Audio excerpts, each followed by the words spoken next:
বিচারের আগে কোনো নির্বাচন হবে না। গত 5 মাসে সরকারের কি প্রোক্লেমেশন ঘোষণার সুযোগ হয় নাই? তারা কি এতই ব্যস্ত ছিল যে তারা একটা জুলাইয়ের ঘোষণাপত্র ঘোষণা করার সময়টা করে উঠতে পারে নাই? এই পরিপ্রেক্ষিতে কিছুদিন আগে আমরা বৈষম্য বিরোধী ছাত্র আন্দোলন আমরা এই উদ্যোগটা গ্রহণ করি যে এই জুলাইয়ে যে যোদ্ধারা জীবন দিয়ে রাস্তায় যুদ্ধ করেছিল, লড়াই করেছিল, তাদের সেফটি আমাদের দিতে হবে।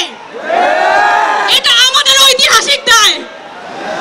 আজকে গতকালকে রাতে যখন প্রধান উপদেষ্টা প্রেসিং আবার ঘোষণা করেছে যে তারা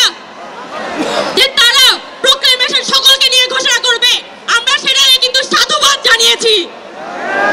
আমরা স্পষ্ট বলতে চাই এই প্রোক্লেমেশন নিয়ে আমরা কালক্ষেপণ চাই না।